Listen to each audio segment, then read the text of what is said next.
تعالوا أتل ما حرم ربكم عليكم ألا تشركوا به شيئا وبالوالدين إحسانا ولا تقتلوا أولادكم من إملاق نحن نرزقكم وإياهم ولا تقربوا الفواحش ما ظهر منها وما بطن ولا تقتلوا النفس التي حرم الله إلا بالحق ذلكم وصاكم به لعلكم تعقلون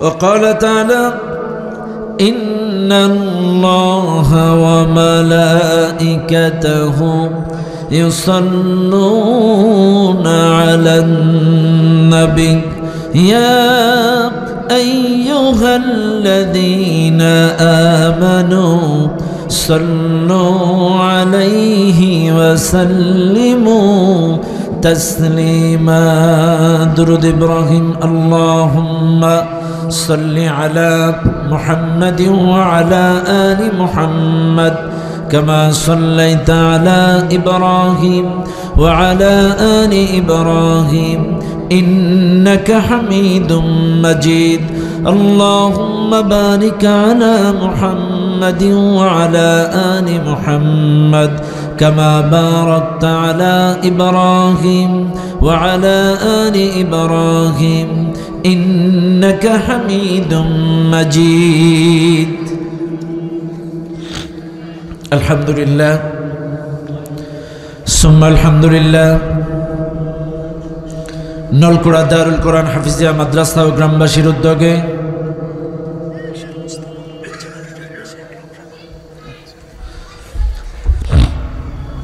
আজকের এই 50তম বার্ষিকী বিশাল ওয়াজ মাহফিলে সুযোগ্য সম্মানিত সভাপতি বিশিষ্ট মৎস্য ব্যবসায়ী আমার শ্রদ্ধাভাজন চাচা আলহাজ শেখ সাইফুল হাসান খোকন,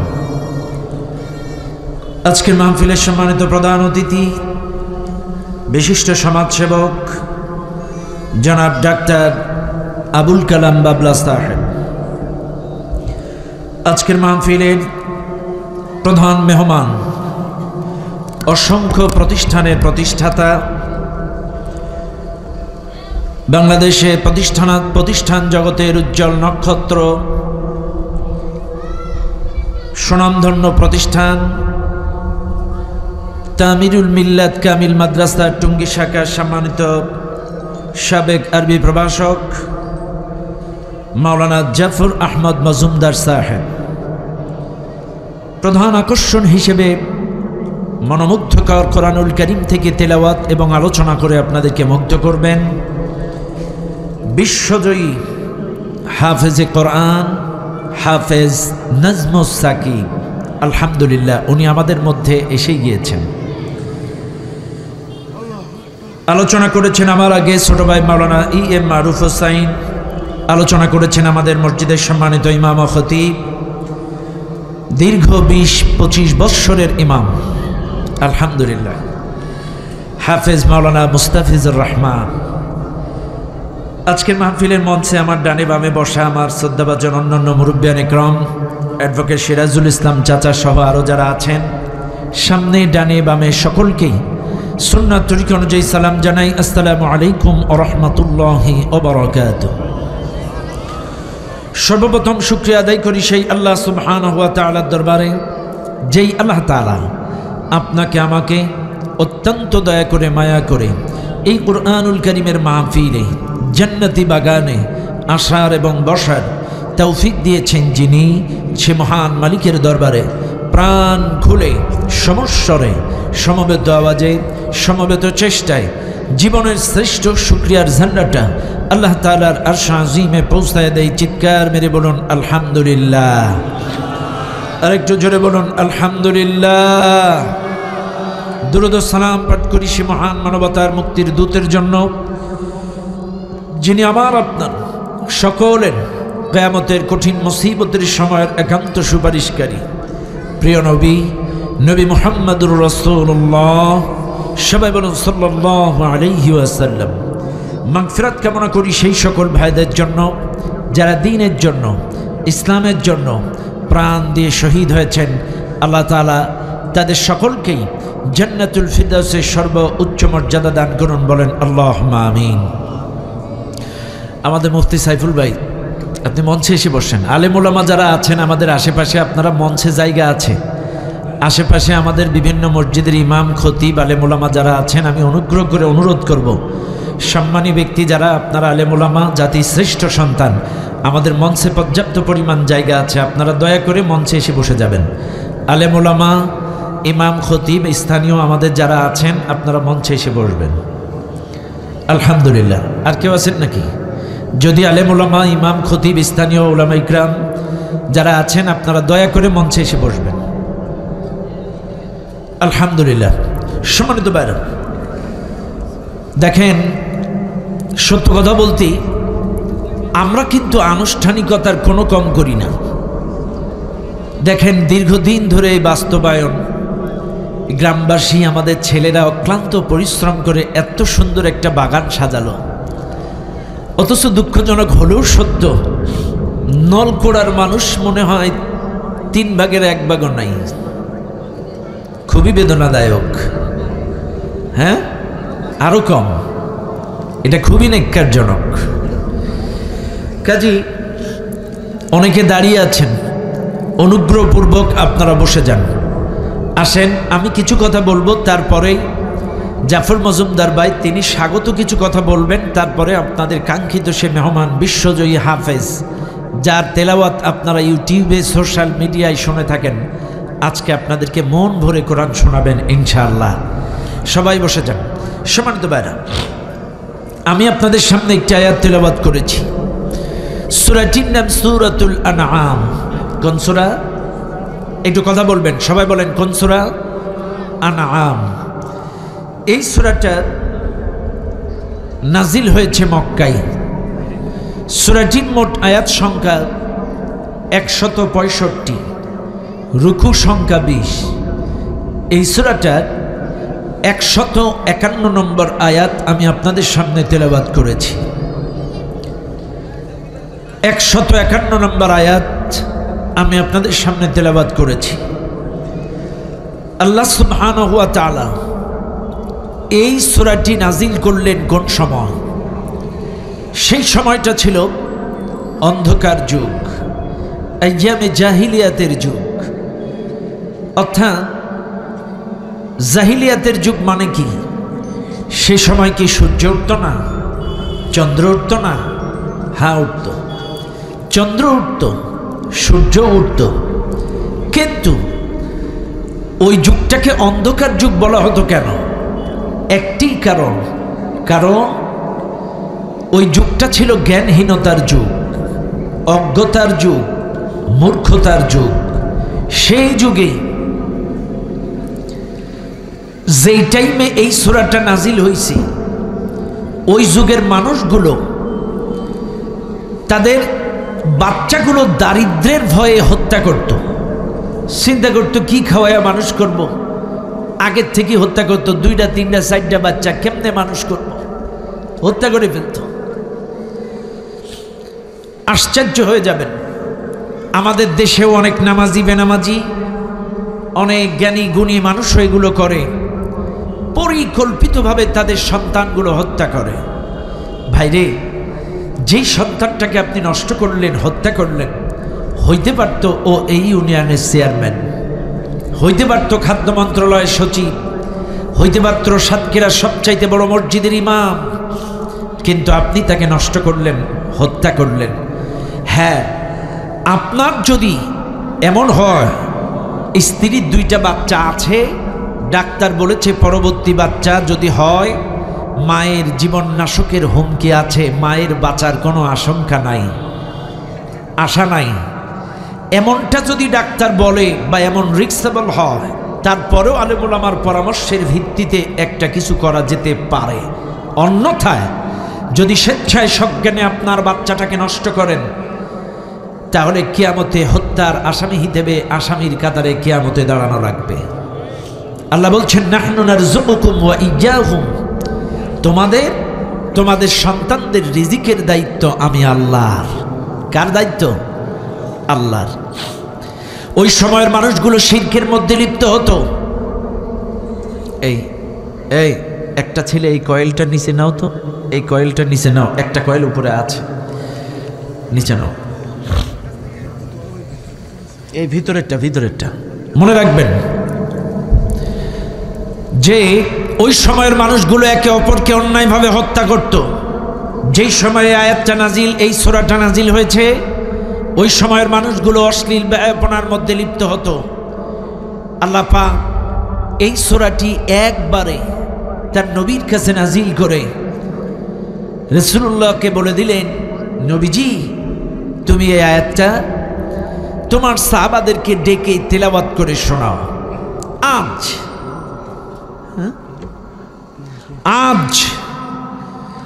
আজ এই মাহফিলে ভালো করে লক্ষ্য করবেন, এই মাহফিলে যারা আছেন প্রত্যেকটা কথা হৃদয়ের কান দিয়ে খেয়াল করেন। এই আয়াত আমি যেমন আজকের আলোচনা করছি একটু উচ্চ স্থানে, উচ্চ চেয়ারে বসে, আল্লাহ পাকের নবী যখন এই আয়াতটা তেলাওয়াত করে শোনাবেন, তিনি একটি উচ্চ পাথরের পরে দাঁড়ালেন। আল্লাহ পাক বললেন, কুল বলো, তাআল আসো, তাআল তাআল তাআল তাআল। চতুর্দিকে রাসূলুল্লাহ ইশারা করলেন, আসো আসো আসো। যতদূর নবীর আওয়াজ যায়, নবী দুই হাত দিয়ে ইশারা করলেন, আসো। দূর দূরান্তের সাহাবাগুলো রাসূলুল্লাহর চতুর্দিক থেকে দাঁড়ায় গেল। আবার নবীর কণ্ঠ সাহাবারাও প্রচার করলো। নবীজি ডেকেছেন, সাহাবাদের প্রচারে রাসূলুল্লাহর আওয়াজে দূর দূরান্তের সব সাহাবাগুলো রাসূলুল্লাহর চতুর্দিক থেকে দাঁড়ায় গেল। নবীজি এবার বলছেন, আতলু মা হাররামা রাব্বুকুম, আসো তোমাদেরকে তেলাওয়াত করে শোনায় ওই সকল বিষয়, যেই সকল বিষয় তোমাদের রব তোমাদের জন্য হারাম করেছেন। কি হারাম করেছেন খেয়াল করেন। নবীজি সাহাবাদেরকে ডেকে বলছেন, আসো তোমাদেরকে তেলাওয়াত করে শোনায় ওই সকল বিষয়, যেই সকল বিষয় তোমাদের রব তোমাদের জন্য হারাম করেছেন। এক, আল্লাহ তুশরিকু বিহি শাইআ, আল্লাহ পাক তোমাদের জন্য শিরিক করাকে হারাম করেছেন। এখন আসেন প্রশ্ন, শিরিককে কেন হারাম করলেন, আর কি ধরনের গুনাহ এই শিরিক? শুনে নেন নলকুড়ার মুসলমানেরা, আল্লাহ রাব্বুল আলামিন বলেন, শিরিক এমন একটি জঘন্যতম গুনাহ, এই পৃথিবীতে যত গুনাহ আছে, চুরি করা গুনাহ, মার্ডার করা গুনাহ, জিনা করা গুনাহ, মিথ্যা বলা গুনাহ, যত গুনাহ এই পৃথিবীর মধ্যে আছে, সবচাইতে বড় গুনার নাম হচ্ছে শিরিক। ইন্নাশ শিরকা লাযুলমুন আযীম, নিশ্চয় শিরিক হচ্ছে সবচাইতে বড় জুলুম, সবচাইতে বড় গুনাহ।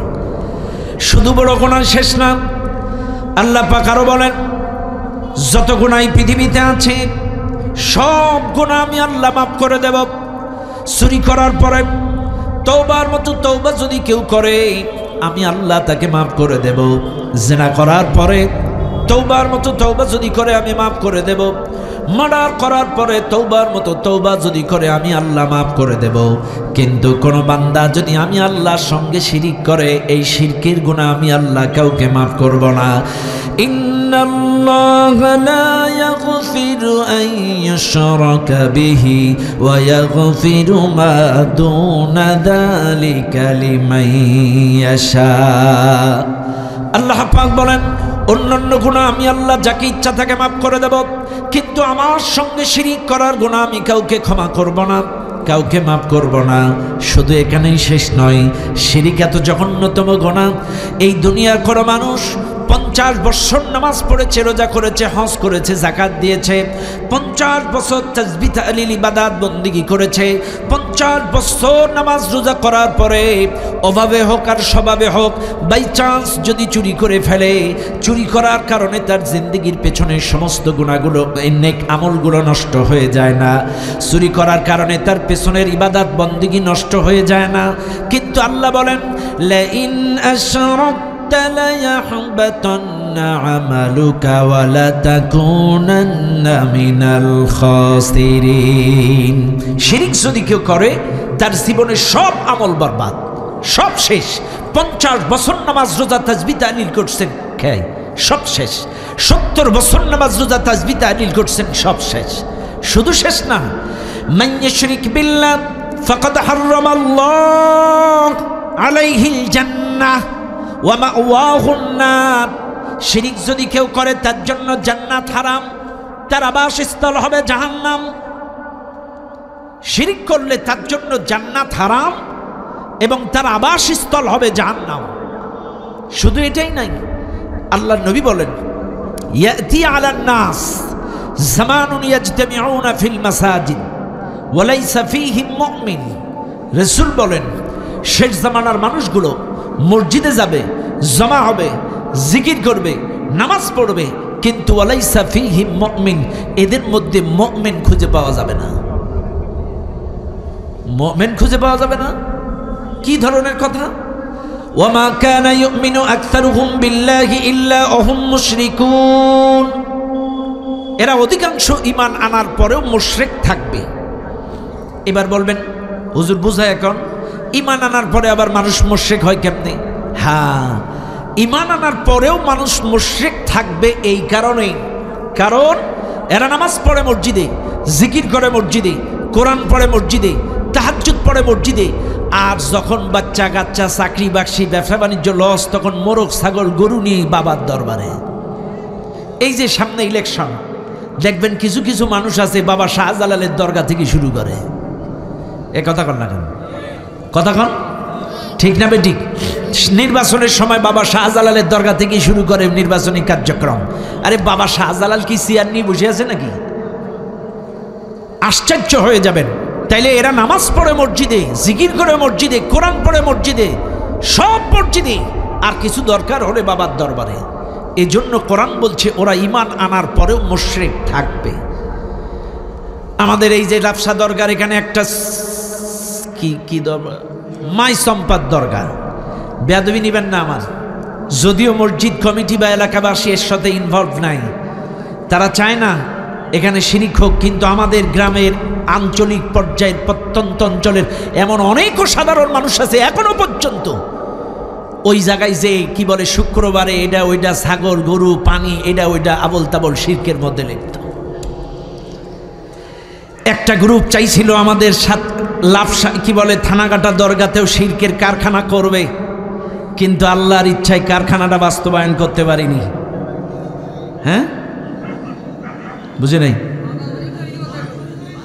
মাজার বানাইছে কিন্তু ব্যবসাটা শুরু করতে পারিনি, মামলা হওয়ার কারণে। কিছু একেবারে অসাধু ব্যবসায়ী চিন্তা করছে কি করে খাবো, এর চাইতে বিনা পুঁজির ব্যবসা আর নাই, মাজার তৈরি করে ব্যবসা করা কেবলমাত্র শুরু। সেই টাইমে মামলা শুরু হয়ে গেল, কাজ বন্ধ। সবচাইতে বড় শিরিক, যে শিরিক করলে আপনার গুনাহ মাফ হবে না, যে শিরিক করলে আপনার জান্নাত হারাম, যে গুনাহ করলে আপনার জীবনের সব আমল নষ্ট, আর আজকে আপনি সেই শিরকের সাথে লিপ্ত হন। আসেন, চাইলে আমি শিরকের প্রাথমিক একটি ধারণা দিলাম। এইবার আসেন শিরিক কি জিনিস। আর শিরকু এর অর্থ হচ্ছে অংশীদারিত্ব করা, অংশীদার স্থির করা, সমান সমান করা, অ্যাডজাস্ট করা, ভাগাভাগি করা, শেয়ার করা। এইবার আসেন কার সাথে? আল্লাহর উলুহিয়্যাতের সাথে, আল্লাহর রুবুবিয়্যাতের সাথে, আল্লাহর জাতের সাথে, আল্লাহর সিফাতের সাথে, আল্লাহর কর্তৃত্বের সাথে, আল্লাহর ক্ষমতার সাথে। এই প্রতিটি কারোর যদি অ্যাডজাস্ট করেন সেটাই হবে শিরিক। এখন আসেন আমি আপনাদেরকে এইবার ধারণা দেই। প্রাথমিক পর্যায়ে ধারণা দিলাম শিরিক কত জঘন্য গুনাহ, এবার আপনাদেরকে বুঝালাম শিরকের অর্থ কি। এবার আসেন শিরিক কত প্রকার, একটা ধারণা দেই। মনে রাখবেন এই মাহফিলে যারা আছেন, প্রাথমিক পর্যায়ে শিরক হচ্ছে দুই প্রকার। একটা হচ্ছে শিরকে আকবার, একটা হচ্ছে শিরকে আসগর। একটা বড় শিরিক, একটা ছোট শিরিক। এবার বলবেন হুজুর বুঝান ছোট কোনটা বড় কোনটা। এবার আসেন বড় শিরিক। বড় শিরিক হচ্ছে এক নাম্বার আল্লাহ জাতের সাথে শিরিক করা। কার সাথে? কার সাথে? আল্লাহ জাতের সাথে শিরিক করা। এখন বলবেন হুজুর আল্লাহর আবার জাত আছে নাকি? আল্লাহ জাত কি? হ্যাঁ, এই মাহফিলে যারা আছেন একটু খেয়াল করেন, আল্লাহ জাতের সাথে শিরিক করা সবচাইতে বড় শিরিক। এটা করলে আল্লাহ সবচাইতে রাগান্বিত হন। কি সেই শিরিক? আল্লাহ পাক বলে বান্দা শোনো, আমার জাতের সাথে শিরিক হলো এই দুনিয়ার কোনো মানুষ যদি এমন কথা বলে, ধারণা পোষণ করে আল্লাহ ছেলে আছে, মেয়ে আছে, মা আছে, বাবা আছে, এমন ধারণা যদি কেউ পোষণ করে, আছেন নাকি আপনারা? এমন কথা বলেন আল্লাহ ছেলে আছে, মেয়ে আছে, মা আছে, বাবা আছে, এ কথা আমরা কেউ বলি না। তবে হ্যাঁ বলে ওয়াকালাতিল ইয়াহুদু উযাইরুন ইবনুল্লাহ, ইহুদিরা বলে উযাইর আলাইহিস সালাম আল্লাহর সন্তান। কোন নাউজুবিল্লাহ। ওয়াকালাতিন নাসারাল মাসীহ ইবনুল্লাহ, খ্রিস্টিয়ানরা বলে ঈসা আলাইহিস সালাম আল্লাহর সন্তান। হিন্দু, বৌদ্ধ, অন্যান্য ধর্মাবলম্বীরা বলে আল্লাহ ছাড়াও একাধিক ইলাহ আছে। গাছে প্রভু, মাছে প্রভু, গরুতে প্রভু, পাথরে প্রভু, একাধিক ইলাহ আছে। কিন্তু আল্লাহ বলছে দেখো এটা আমার জাতের সাথে শিরিক। যারা বলে একাধিক ইলাহ আছে, একাধিক প্রভু আছে, আমার ছেলে আছে, মেয়ে আছে, এটা আমার জাতের সাথে শিরিক। সবচেয়ে আল্লাহ বেশি রাগান্বিত হন। শোনেন একটা ছোট্ট কথা বলি, আল্লাহ ছাড়াও যদি একাধিক আল্লাহ থাকতো, সামান্য আমাদের দেশে বিভিন্ন দলের পদপদবী, উপজেলা, জেলা কমিটি গঠন হয়, একই মানের দুই নেতা যদি উপজেলায় জেলায় থাকে, দেখবেন দুই গ্রুপে মারামারি করে 5 জন নিহত, 20 জন হসপিটালে। কথা কেনা? তো আল্লাহ যদি একাধিক থাকতো তাহলে কেউ বলতো সূর্য পশ্চিম দিক থেকে উঠবে, কেউ বলতো পূর্ব দিক থেকে উঠবে, নে দুই আল্লাহ গুতাগুতি। কথা কেনা? বুঝেন আপনারা? যদি আমি ছাড়াও একাধিক ইলাহ থাকতো তাইলে মারামারি লেগে যেত, ধ্বংসস্তূপে পরিণত হয়ে যেত। আল্লাহ পাক বলেন লাউ কানা ফীহিমা আলিহাতুন ইল্লাল্লাহু লাফাসাদাতা ফাসুবহানাল্লাহি রাব্বিল আরশি আম্মা ইয়াসিফুন। আল্লাহ পাক বলছেন আমি ছাড়াও যদি একাধিক ইলাহ থাকতো সব ধ্বংসস্তূপে পরিণত হয়ে যেত। কাজী ওরা যে কালিমা দেয়, ছেলে আছে, মেয়ে আছে, এটা সেইটা একাধিক, এটা আমাকে কালিমা দেয় মাত্র, ওদের কালিমা থেকে আমি আল্লাহ পুত পবিত্র। চিৎকার মেরে বলেন সুবহানাল্লাহ। এই পৃথিবীতে ইহুদি বলেন, খ্রিস্টান বলেন, হিন্দু বলেন, বৌদ্ধ বলেন, যত ধর্ম আছে প্রত্যেকটা ধর্মের ধর্মগুরু, ধর্ম ঠাকুর, তাদের যত ভগবান যা কিছু আছে, যত ধর্ম আছে, তাদের রব, তাদের প্রভু, তাদের ঠাকুরদের বাপ দাদা নাম ঠিকানা বায়োডাটা এই ধর্মের নিজেদের লোকের দেওয়া। প্রত্যেকটা ধর্মের মানুষ তাদের ধর্মগুরুদের বায়োডাটা তারা নিজেরা দিয়েছে, কিন্তু একমাত্র মালিক, যে মালিক তার নিজের বায়োডাটা নিজেই দিয়েছে। কুল হুয়াল্লাহু আহাদ আল্লাহুস সামাদ লাম ইয়ালিদ ওয়া লাম ইউলাদ ওয়ালাম ইয়াকুল লাহু কুফুয়ান আহাদ। বলেন আল্লাহু আকবার। এই নাম সেই নাম যার যার ধর্মের লোক তার ঠাকুরের নামে দিছে, নিজেরা বানায় দিছে, এর নাম এটা, ওর নাম ওইটা। কিন্তু আমার মালিক নিজেই বলছে কুল হুয়াল্লাহু আহাদ, আমি এক। আল্লাহ কয়জন? সবাই বলেন আরো জোরে। জোর হলো না, আরো জোরে। বাজি 16টা বছর ভোট টোট না দিয়ে মিছিলও মনে নেই। কথা ঠিক না? ভোট টোট দিতে না পেরে মানুষের মিছিলও এখন আর মনে নেই। হ্যাঁ, আল্লাহ কয়জন? সবাই বলেন একজন। আল্লাহ পাক বলেন আমাকে কেউ জন্ম দেয়নি, আমিও কাউকে জন্ম দেইনি। লাম ইয়ালিদ ওয়া লাম ইউলাদ, একদম ক্লিয়ার। আমাকে কেউ জন্ম দেয়নি, আমিও কাউকে জন্ম, কথা শেষ। ওয়ালাম ইয়াকুল লাহু কুফুয়ান আহাদ, আমি আল্লাহ কারোর মুখাপেক্ষী না। চাইলে আল্লাহ কিন্তু তার বিষয়টা ক্লিয়ার করে দিলেন। চাইলে এখান থেকে বোঝা গেল আল্লাহর কোনো ছেলে নাই, মেয়ে নাই, মা নাই, বাবা নাই, একাধিক ইলাহ আল্লাহ ছাড়া আর কেউ নাই। চাইলে আল্লাহ এক, এটা বিশ্বাস করতে হবে। কেউ যদি বলে এটা ওটা সেটা, এটা আল্লাহ জাতের সাথে শিরিক। আপাতত ক্লিয়ার? এই চ্যাপ্টারটা বাদ। এইবার আসেন দ্বিতীয় চ্যাপ্টার। 2 নাম্বার, আল্লাহর রুবুবিয়্যাতের সাথে শিরিক। রুবুবিয়্যাত কোনটা? শুনে নেন দুনিয়ার মানুষ, রুবুবিয়্যাতটা হলো আল্লাহর কর্তৃত্ব আর ক্ষমতার সাথে শিরিক। আল্লাহর কর্তৃত্ব আর ক্ষমতা কি ভালো করে বুঝবেন। আল্লাহর কর্তৃত্ব আর ক্ষমতার সাথে অংশীদার করা শিরিক করা। এখন বলেন তো, এই জমিন দেওয়ার মালিক কে? আসমান দেওয়ার মালিক কে? রিজিক দেওয়ার মালিক কে? রোগমুক্ত করার মালিক কে? ক্ষমতা দেওয়ার মালিক কে? সন্তান দেওয়ার মালিক কে? ছেলে দেওয়ার মালিক কে? মেয়ে দেওয়ার মালিক কে? আবার না দেওয়ার মালিক কে? ক্লিয়ার? ব্যাস, এগুলো হচ্ছে আল্লাহর কর্তৃত্ব আর ক্ষমতা। আল্লাহর কর্তৃত্ব আর ক্ষমতা। কাজী এই জমিন, রিজিক, সন্তান, রোগ ভালো করা, রিজিক দেওয়া, ক্ষমতা দেওয়া, জমিন বানানো, আসমান বানানো, এমন যদি কেউ আল্লাহর সাথে এই দুনিয়ার কাউকে এ কয়টার সাথে সমান সমান করে, এইটা আল্লাহর রুবুবিয়্যাতের সাথে, অর্থাৎ আল্লাহর কর্তৃত্ব আর ক্ষমতার সাথে শিরিক। এইবার মিলান। 1 নাম্বার, জমিন দেওয়ার মালিক কে? আরো আসতে কন, আরো আসতে কন। বিশ্বাস হয় আপনাদের?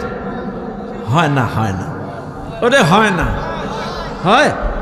তাহলে জমিন যদি আল্লাহর হয়, তাহলে আপনি মানুষের গান গান কেন? আল্লাযী জাআলা লাকুমুল আরদা ফিরাশা, এই জমিনটাকে বিছানা বানিয়েছি আমি আল্লাহ। এই জমিন যদি বিছানা না বানাতাম, তুমি সিএনজি চালাতে কোথায়? ইজি বাইক চালাতে কোথায়? রিক্সা চালাতে কোথায়? তুমি কোথায় স্বপ্নের বাড়ি বানাতে? কোথায় ধান লাগাতে? কোথায় সরিষা লাগাতে? কোথায় সবজি বাগান করতে? কোথায়? আমি আল্লাহ এই জমিনটাকে বিছানা বানিয়েছি বলেই তো তুমি এত কিছু করতে পারো। আমার জমিনে বিচরণ করো, আমার জমিনে সিএনজি চালাও, আমার জমিনে রিক্সা চালাও, আমার জমিনে ইজি বাইক চালিয়ে উপার্জন করো। এই জমিনে ধান লাগিয়ে তোমার রিজিকের ব্যবস্থা হয়, এই জমিনে সরিষা লাগিয়ে তোমার রিজিকের ব্যবস্থা হয়। আর তুমি গুণগান গাওয়া আর একজনের, লজ্জা করে না? হাই রে কপাল পোড়া মানুষ। বলেন, এ জমিন কার? কারোর বাপের? কারোর স্বামীর? বেয়াদবি নেবেন না। এক ম্যাডাম তো পালাইছে, 16টা বছর বলেছে আর বাপের দেশ। কথা আসতে কন, কার দেশ? আর বাপের দেশ। নাউজুবিল্লাহি মিন যালিক। এই জমিন কার? আরো জোরে বলেন, কার? এই জমিন কারোর বাপের নয়, কারোর স্বামীর নয়, একমাত্র জমিনের মালিক কে? কাজী চেতনা বিক্রি করে খাবেন না, ঈমান নষ্ট করবেন না। এই জমিনের একমাত্র মালিক। আজকে বলছিল 16টা বছর আর বাপের দেশ। আর ঠিক আছে, হ্যাঁ বাপ তো যুদ্ধই করিনি। কতক্ষণ না কিনলে বেয়াদবি নেবেন না। সত্য কখনো চাপা থাকে না। কতক্ষণ না কেন? হ্যাঁ, এখন আয়নার মতো জাতির কাছে ক্লিয়ার হয়ে যাচ্ছে প্রকৃত অর্থে দেশপ্রেম কাদের ভিতরে ছিল, স্বাধীনতার পক্ষে কারা ছিল আর কারা ছিল না। স্বাধীনতার চেতনা বিক্রি করে খেয়েছে 16টা বছর, অথচ স্বাধীনতার পক্ষেই ছিল না। স্বাধীনতার পক্ষে ছিল শহীদ প্রেসিডেন্ট জিয়াউর রহমান। হেরা কিন্তু স্বাধীনতার পক্ষে ছিল না। আপনারা বলবেন, হুজুর এটা আবার ওয়াজ হইল? রাগ করেন না, সব কথা সব জায়গায় বলতে নেই। মিডিয়ার যুগ কে কখন লাগায় দেয়। সিলেটে মাহফিলে গেছি, এক মাহফিলে এক বয়োবৃদ্ধ মুক্তিযোদ্ধা এসে বলছে, বাবা একটু দোয়া করো যেন মুসলমান হয়ে মরতে পারি। আরে বাবাজি কি কন, আপনারাই তো বড় মুসলমান বাংলাদেশে। তা বলছে, না দোয়া করো যেন মুসলমান হয়ে মরতে পারি। আমি বললাম, চাচা আপনি এ কথা বললেন কেন? বলছে, বাপ আসলে কি আমরা জান্নাতে যাব? তা কেন এ কথা বলছেন কেন? বলছে বাবা আসলে তো আমরা দেশের মানুষের জন্য যুদ্ধ করিনি, করেছি ভাগাভাগির জন্য। বুঝেন না আমার কথা? বেয়াদবি মাফ করবেন আমাকে, এটা আমার কোরআন হাতে সিলেটের এক মুক্তিযোদ্ধা আমাকে বলেছে এ কথা, যে আমরা ভাগাভাগির জন্য করেছি, মূলত দেশের জন্য না। রাগ করেন না আমার কথায়, কাজী মনে রাখবেন। এই জন্য প্রত্যেকটা কথা মনে রাখবেন ভাইরা আমার, বাবাজিরা আমার। এদেশ আমার, এদেশ আপনার। দেশপ্রেম জাগ্রত করেন। অতীতে যা গেছে গেছে, আমরা অতীত মনে রাখি নাই। তবে হ্যাঁ, ৭১-এর ভূমিকাও অস্বীকার করার কোনো সুযোগ নেই। ধর্ম, বর্ণ, জাত, গোষ্ঠী ভেদাভেদ ভুলে এদেশের মানুষ পাকিস্তান হানাদার বাহিনীর বিরুদ্ধে যুদ্ধ করে আমাদের একটি লাল সবুজের পতাকা উপহার দিয়েছিল। কতক্ষণ ঠিক না বেটি? বারা আমার, এখন আসেন, এই জমিনটা তাইলে কার? আসতে বলেন। হ্যাঁ, আসমান কার? কার? তাইলে জমিন যদি কেউ বলে আর বাপের, কেউ যদি বলে আর স্বামীর, তাইলে এটা কি হবে? শিরিক হবে। কি হবে? শিরিক হবে। একমাত্র কার? আসমান। আরে কি আল্লাহ, কি আল্লাহ আমরা পাইছি? আপনার বাড়িটা চিন্তা করেন, ছোট্ট 3 বেডের একটা বাড়ি, তাই 12টা পিলিয়ার। কথা কন না? মাত্র 600 মুসল্লি নামাজ পড়ে, তাই 16টা পিলিয়ার। আরে এত বড় একটা ছাদ আল্লাহ দিয়ে রাখছে, কয়টা পিলিয়ার দেখছেন জীবনে? আল্লাহু আকবার। ওয়াসসামা বিনা, আসমানটাকে ছাদ বানিয়েছি আমি আল্লাহ। এই যে আকাশ থেকে বৃষ্টি বর্ষণ হয়, এখনো কিন্তু ওয়েদারে বৃষ্টি দেখাচ্ছিল, মনের মধ্যে খালি এরকম এরকম করছিল। আর গত বছরেও একই, ছোট ছোট। আসলে আজকে মাহফিল কেন্দ্রিক ছোট একটা বাচ্চা, আবু বকর নামের একটা ছেলেকে পাওয়া যাচ্ছে না। যদি কেউ পান, মাহফিলের স্টেজের পাশে মাদ্রাসার এখানে একটু খুঁজে দিয়ে যাবেন। ছোট্ট বাচ্চা, আবু বকর নামে একটা বাচ্চা। বাইরে আমার, তাহলে বৃষ্টি দেন কে? আরো জোরে বলেন কে? আল্লাহ। আল্লাহ বৃষ্টি দেন, এই জন্য জমিন উর্বর, ফসলাদি হয়। কতক্ষণ ঠিক না বেটি? ও দুনিয়ার মানুষ, এবার বলেন রোগ মুক্ত করার মালিক কে? Doctor. Doctor, hospital, ICU, CCU, doctor না? যেমন অনেকে যে বলেন সময় মতো ডাক্তার আসছিল, নাইলে বাঁচতাম না। এটা কি? শিরক। শুনে নেন, আজকে মানুষ বুঝে না বুঝে শিরিক করে। ভাগ্যিস ডাক্তার আসছিল, নাই আর বাবা বাঁচত না। ভাগ্যিস ডাক্তার আসছিল, নাইলে আর মা বাঁচত না। এমন কথা বলা আল্লাহর কর্তৃত্ব ক্ষমতার সাথে শিরিক। কারণ মানুষ মানুষকে বাঁচাইতে পারে না, মানুষ মানুষকে সুস্থ করতে পারে না। ওয়াইদা মারিতু ফাহুয়া ইয়াশফিন, রোগ মুক্ত করার মালিক কে? আরো জোরে বলেন কে? আজকে আমার কথা রাগ করেন না, মানুষের বিশ্বাস কত নিচে একটু মিলাই নেন। ডায়াবেটিস 18 পয়েন্ট, ডাক্তারের কাছে গেছি, 18 পয়েন্ট ডায়াবেটিস, প্রতিদিন সকালে 5 কিলো হাঁটা লাগবে। কে বলেছে? ডাক্তার বলেছে। এখন এমনও লোক আছে আমাদের দেশে, ডাক্তারকে বিশ্বাস করে 5:30 থেকে 5 কিলো হাঁটে, অথচ 6টায় ফজরের জামাত মসজিদে যায় না। তাইলে বিশ্বাস কি আল্লাহর উপরে না ডাক্তারের উপরে? এই তো আমাদের ঈমান। কথা, এই তো আমাদের ঈমান। ডাক্তার বলেছে অ্যালার্জি, ডাক্তার বলেছে হার্ট ব্লক, ডাক্তার বলেছে শ্বাসকষ্ট, পাল চলছে না। খবরদার, কয়েক বছর সুস্থ থাকতে গেলে গরুর গোশত খাবেন না। ডাক্তারের পরামর্শে বিশ্বাস করে 10 বছর গরুর গোশত খায় না, অথচ আমরা এত ওয়াজ করছি জান্নাতে যেতে গেলে ঘুষ খাওয়া যাবে না। ও গরুর গোশত খায় না, কিন্তু ঘুষ খায়। তাহলে বিশ্বাসটা কার উপরে? এটাই শিরিক। কারণ রোগ মুক্ত করার মালিক আপনি আল্লাহকে বিশ্বাস করে ফজরে মসজিদে আসেন নাই। আরে সব ডাক্তারের ডাক্তারকে, সে মালিককে ডাকেন। মালিককে হৃদয়ের কথাগুলো খুলে বলেন, আপনার রোগগুলো ভালো করে দিবেন কে? আরে ভাই, আমি মাঝে মাঝে আমার আলোচনার মধ্যে বলি, সব কিছুর মালিক আল্লাহ। সব কথা সব জায়গায় বলা ঠিক না, তারপরেও বলছি। একবার চুয়াডাঙ্গা আন্দুলবাড়িয়া, চুয়াডাঙ্গা জীবননগর থানা আন্দুলবাড়িয়া ইউনিয়ন, এক ব্যক্তি আমার কাছে টেলিফোন দিছে। আমি তখন ঢাকায় থাকি। হুজুর, ডাক্তার আমারে বলছে ক্যান্সার হয়েছে, আর বেশি দিন বাঁচব না। তো হুজুর, আমার বড় শখ, মরার আগে একটু সাইদি সাহেবকে সামনাসামনি দেখে মরতে চাই। ওনার ইচ্ছা আর কি। আমি আসলে কাহিনী বলার মূল উদ্দেশ্য না, রোগ মুক্ত করার মালিক আল্লাহ, এটা বোঝানোর জন্য বলতেছি। এখন আমি চিন্তা করছি, এখন আমি হুজুরে কেমনে দেখাই? হুজুর তখন জেলখানায়। এখন আমি একটা চান্সে ছিলাম, যেদিন হুজুরের হাজিরা থাকবে, হাজিরার দিন এর কোর্ট থেকে যে কোনো কায়দায় দেখাই দেবো। বেচারা অসুস্থ ক্যান্সারের রুগী, কোনো কায়দায় বেড়ে বলে মিলাইতে পারি না। আল্লাহর কি লীলা!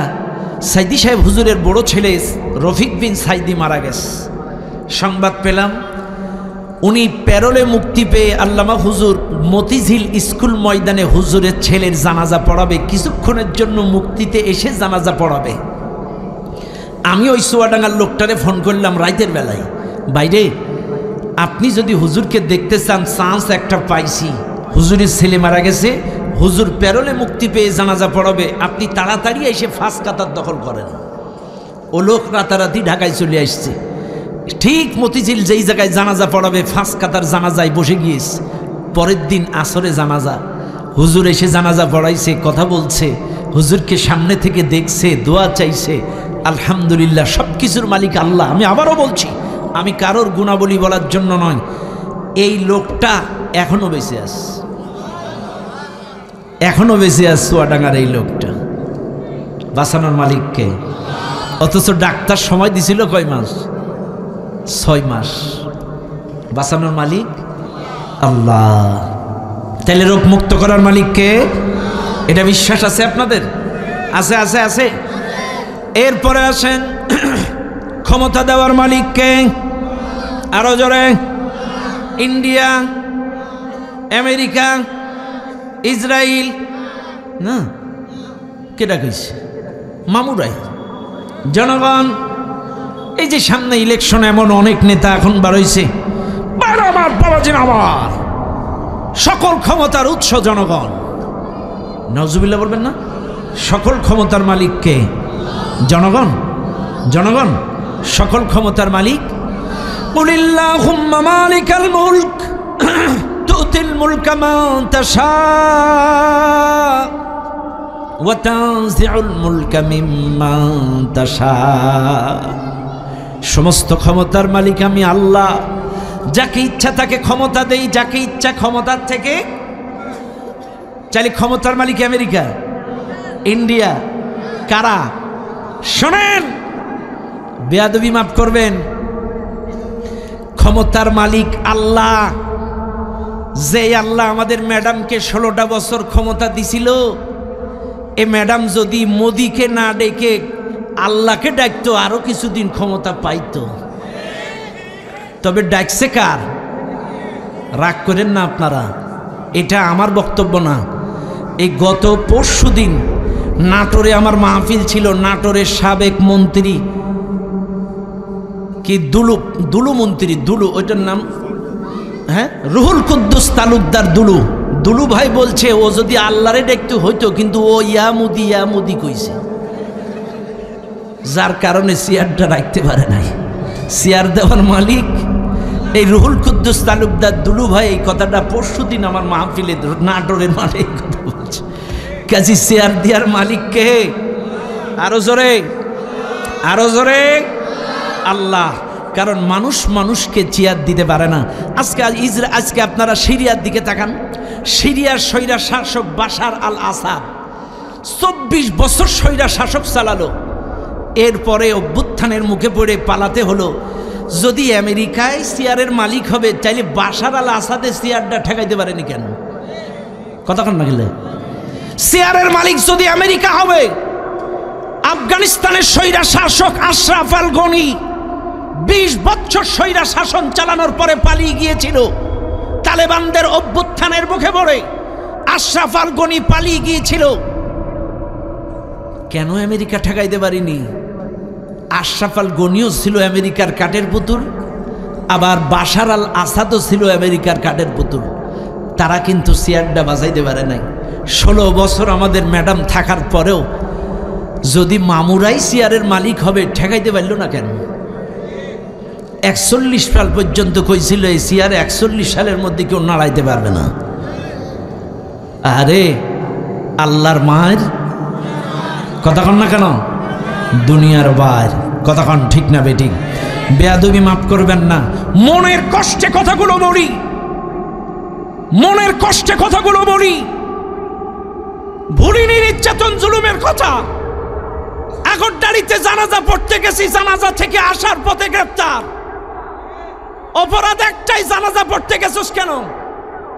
অপরাধ একটাই, নাটোরের মাহফিলে বক্তব্য দিয়েছিলাম, অপরাধ করে কারা আর মরে কারা। এই অপরাধে আমাকে রক্তাক্ত করে জেলখানায় বন্দী করেছিল। অপরাধ একটাই ভাইরে। ফেরাউন তো কাউকে পুড়িয়ে মারিনি, আবু জেহেলও কিন্তু কাউকে পুড়িয়ে মারিনি। ইতিহাস দেখেন, আবু জেহেল আমার নবীকে গালি দিয়েছে, গণক ঠাকুর বলেছে, পাগলা বলেছে। শিয়াবে আবি তালিবের পাহাড়িয়া জেলখানায় 3 বছর বন্দী করেছে। আমার নবীকে আবার 3 বছর পর ছেড়েও দিয়েছে। কিন্তু এরা আমাদের কোরআনের পাখিকে 13 বছর বন্দী করে পরিকল্পিতভাবে হত্যা করেছে। আবু জেহেল কাউকে পুড়িয়ে মারিনি, তাকান। কিন্তু এরা আমাদের বাচ্চাগুলোকে গুলি করে পুলিশ ভ্যানে তুলে পুড়ায়ে আগুন দিয়ে মেরেছে। এরা আবু জেহেলকেও হার মানিয়েছে।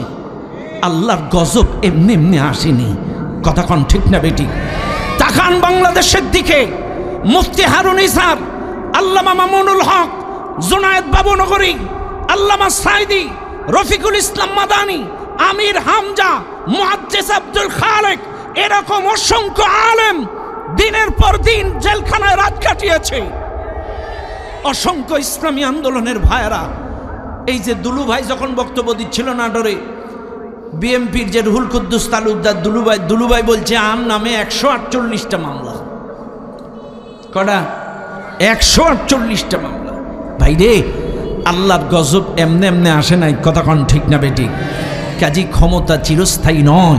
কাজী 16টা বছর ইসলামী আন্দোলনের বিরোধিতা করার কারণে, কোরআনের বিরোধিতা করার কারণে, আলেম ওলামার বিরোধিতা করার কারণে, দাড়ি টুপির অপমান করার কারণে আপনারাই সাক্ষী। 16ই ডিসেম্বর আসলে বিজয় দিবসের নামে স্টেজ নাটক করতে যে এই দাড়ি আর টুপি লাগিয়ে রাজাকার বানিয়ে, কখনো কখনো এই দাড়ি কুকুরের মুখে লাগিয়ে, কখনো কখনো টুপি কুত্তার মাথায় দিয়ে ইসলামকে, দাড়িকে, রাসূলের সুন্নাতকে অপমান করেছে তারা। ইসলামের বিরোধিতা করার কারণে এদেশের জনগণ তাদেরকে ডাস্টবিনে নিক্ষেপ করেছে। এদের থেকে শিক্ষা নিতে হবে। আগামীতে যে বা যারা কোন দল আগামীতে কোন আলেম ওলামা ইসলাম আর মাদ্রাসা মসজিদ নিয়ে যদি কটূক্তি করে, রাসূলুল্লাহ সুন্নাত নিয়ে কটূক্তি করে, তোমাদেরকেও বঙ্গোপসাগরে নিক্ষেপ করবে। এদেশের মানুষ পরোয়া করবে না।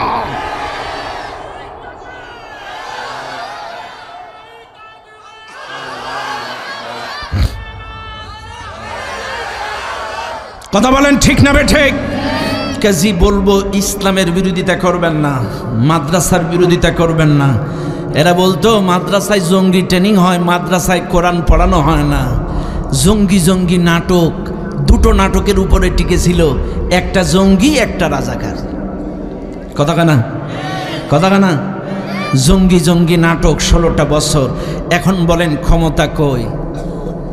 মানুষকে বেইজ্জতি আল্লাহ করে, কিন্তু এমনভাবে গোটা পৃথিবীর কাছে লজ্জিত, লাঞ্ছিত।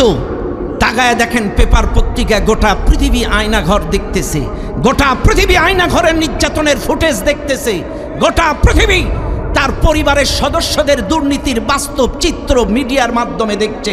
তাদের গোটা পরিবারের সদস্যরাও এখন গোটা পৃথিবীতে চেহারা দেখাতে পারছে না। আল্লাহ অপমান করে। ওয়াতুইজ্জু মান তাশা ওয়াতুযিল্লু মান তাশা। ইজ্জত দেওয়ার মালিক কে? আরো জোরে কোন কে? আল্লাহ আছে না নাই? আছে না নাই? আছে। তাহলে ক্ষমতা দেওয়ার মালিক জনগণ, হ্যাঁ কে? আচ্ছা আমি ধরে নিলাম, কিছুক্ষণের জন্য ধরলাম ক্ষমতার মালিক জনগণ, আমি ধরে নিলাম। আচ্ছা আমি ধরলাম আর কি, ধরলাম ক্ষমতার মালিক জনগণ। তা জনগণই যদি ক্ষমতার মালিক হবে, 16 বছর তো ভোটই হয়নি, তাহলে ওরা ছিল কি করে? হ্যাঁ, তাহলে এটাই বিশ্বাস করতে হবে, ক্ষমতার মালিক জনগণ। এটা বিশ্বাস করা শিরিক, শিরিক, শিরিক। বিশ্বাস করা যাবে না। ক্ষমতার মালিক কে? আরো জোরে বলেন কে? হ্যাঁ, বাস মনে রাখবেন, মনে থাকবেন ইনশাল্লাহ। হ্যাঁ, ও দুনিয়ার মানুষ, এরপরে বলেন সন্তান দেওয়ার মালিক কে? হ্যাঁ, ডাক্তার, পীর বাবা, বটতলার পানি, লাল সুতো, মাই সম্পাদ দরগারের পানি না। আচ্ছা, মেয়ে দেওয়ার মালিক কে? ছেলে দেওয়ার মালিক কে?